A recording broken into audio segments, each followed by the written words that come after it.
नमस्कार साथियों, एक बार फिर से स्वागत है हमारे YouTube चैनल डिजर्विंग आईएएस पे। मैं अमित कुमार हाजिर हूं आपके सामने आज की महत्वपूर्ण खबर पर चर्चा करने के लिए। साथियों, खबर है कि हाल ही में भारतीय वायुसेना का एक MiG-21 क्रैश हो गया। ये क्रैश राजस्थान के हनुमानगढ़ के पास हुआ है, जिससे पायलट तो बच गया लेकिन 3 महिलाओं की जान चली गई। पायलट के बचने के पीछे की कहानी कुछ यूं है कि पायलट को पहले ही पता चल गया था कि MiG-21 क्रैश होने वाला है, इसलिए वो घटना घटित होने से 4 किलोमीटर पहले ही MiG-21 से पैराशूट की सहायता से कूद गया और ये MiG-21 जाकर एक घर से टकरा गया, जिसके कारण पायलट तो बच गया लेकिन 3 महिलाओं की जान चली गई। मैं MiG-21 के क्रैश होने के बारे में थोड़ी सी जानकारी और दूं तो पिछले 60 सालों में अब तक 491 MiG-21 क्रैश हो चुके हैं, जिसके कारण 200 से अधिक पायलट शहीद हो चुके हैं और 50 से अधिक सिविलियन की जान चली गई है। फिर सवाल बनता है कि आखिरकार हम MiG-21 को रखे क्यों हैं? अगर MiG-21 इतना खतरनाक है तो इसको रिटायरमेंट क्यों नहीं दे देते? लेकिन मैं MiG-21 के बारे में थोड़ी सी जानकारी दूं तो MiG-21 इसे यूएसएसआर के द्वारा 1955 में बनाया गया था। यूएसएसआर जो फिलहाल रसिया है, और 1959 में इसे यूएसएसआर की वायुसेना में शामिल किया गया। ये उस समय का सबसे उन्नत किस्म के एयरक्राफ्ट में आता था, इसलिए 1963 में इसे भारतीय वायुसेना द्वारा यूएसएसआर से खरीदा गया। यानी कि भारत सरकार ने भी कहा कि हमें भी ये एयरक्राफ्ट चाहिए और 1963 से ये हमारे भारतीय वायुसेना में शामिल है। इस एयरक्राफ्ट का प्रयोग हमने वेरियस टाइप ऑफ ऑपरेशन में किया है।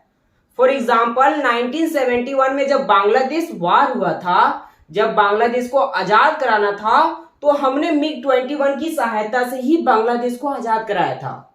उस समय हमारा एक MiG-21 पाकिस्तान के 13 एयरक्राफ्ट को ध्वस्त कर दिया था। तो आप समझ सकते हैं कि बांग्लादेश वार में MiG-21 का कितना योगदान है।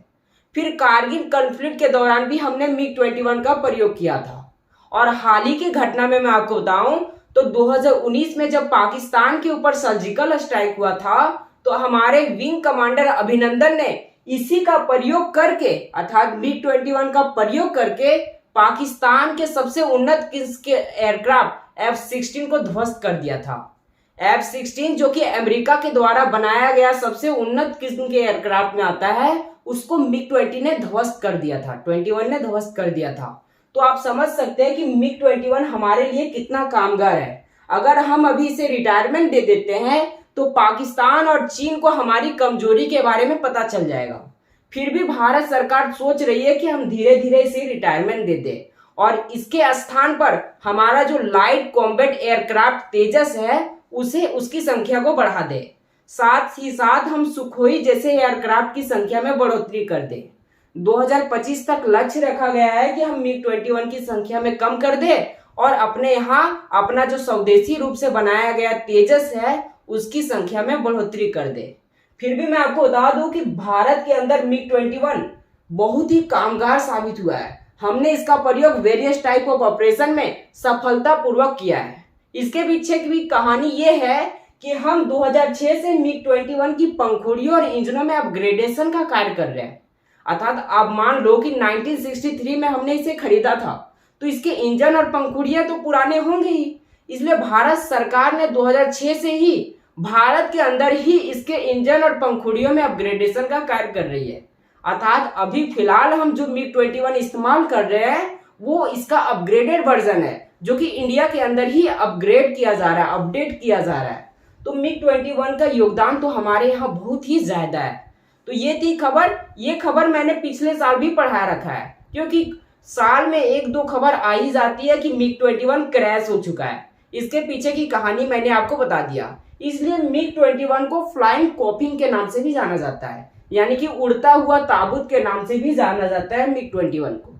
तो ये थी खबर जो मैंने आपके सामने रख दिया। फिलहाल के लिए इतना ही, मिलते हैं नेक्स्ट वीडियो में। Thank you.